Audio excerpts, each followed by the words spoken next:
parlera d'astrologie. Donc je voulais tout d'abord m'excuser pour la luminosité, j'ai essayé de faire une lumière à peu près potable, mais dehors il pleut, ça tombe bien, on va parler des signes qui composent l'élément de l'eau, mais il pleut, il fait tout gris, on adore l'été, donc j'ai essayé de faire des lumières qui soient à peu près potables, mais je m'excuse par avance si c'est pas terrible. Donc comme je l'ai dit, aujourd'hui on va parler des signes qui composent l'élément de l'eau.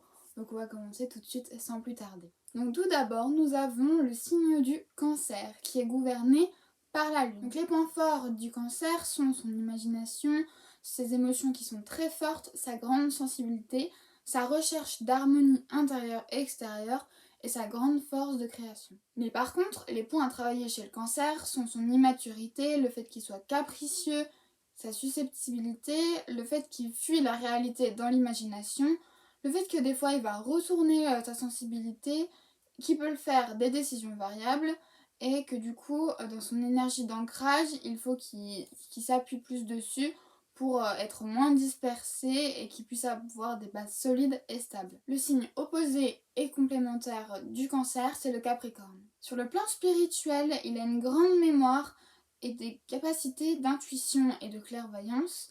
Il a aussi la curiosité des travaux ésotériques et il aime nourrir son activité mentale. Sur le plan émotionnel, il aime profondément, mais surtout par passion, donc c'est souvent des courtes relations. Il est dans l'idéalisation des relations, ce qui l'entraîne souvent à des déceptions.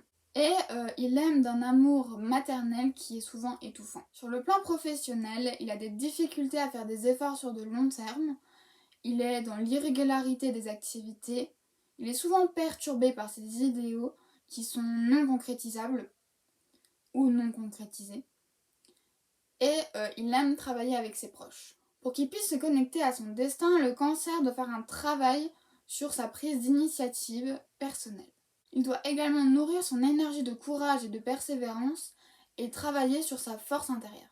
Donc nous allons à présent parler du signe du Scorpion qui est gouverné, bizarrement, c'est la première fois qu'on le voit, par deux planètes non gouvernées par Mars et Pluton. Les points forts du Scorpion sont sa grande force intérieure, son esprit de transformation, sa grande volonté et le fait qu'il s'engage totalement dans ce qu'il fait. Par contre, les points à travailler du Scorpion sont le fait qu'il soit mystérieux, qu'il ait une grande jalousie et une grande rancune, qu'il parfois il peut s'auto-saboter, qu'il est têtu et qu'il faut qu'il s'ouvre plus aux autres. Le signe opposé et complémentaire au Scorpion est le Taureau. Sur le plan spirituel, il faut qu'il fasse un travail sur son sens critique. Il faut aussi qu'il fasse un travail sur son propre cadre de référence. Mais par contre, il est avide d'apprendre et de comprendre, ce qui est exceptionnel.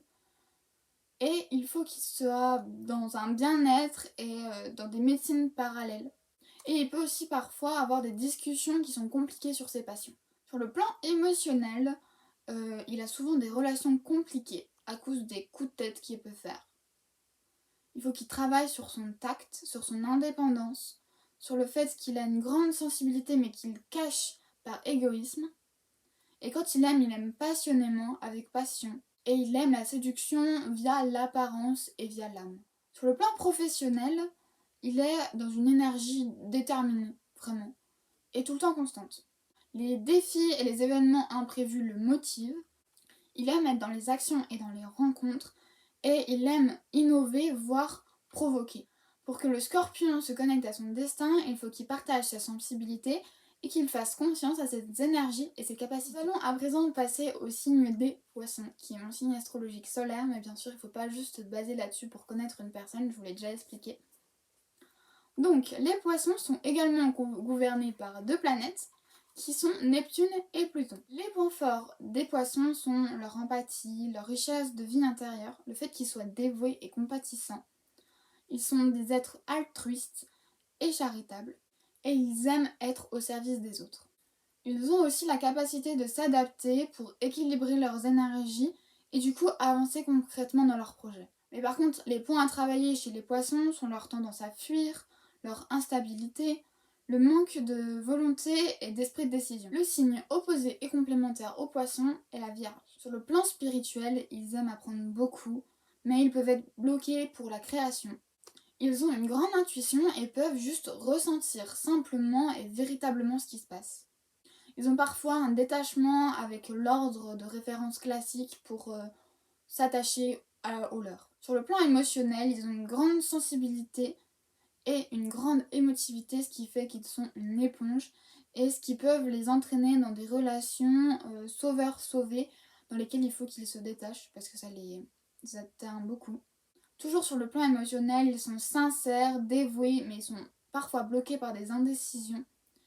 Et ils aiment sublimer les émotions et ils aiment aussi être en fusion avec leur partenaire. Sur le plan professionnel, ils sont perturbés par leur manque de confiance et aussi ils sont perturbés pour voir plus grand.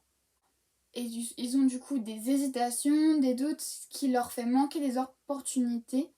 Mais par contre, ils ont une grande organisation, ils avancent avec une intelligence émotionnelle, mais ils peuvent être parfois du coup confus et incohérents et perturbés par leurs idéaux, et peuvent être en fuite de confrontation.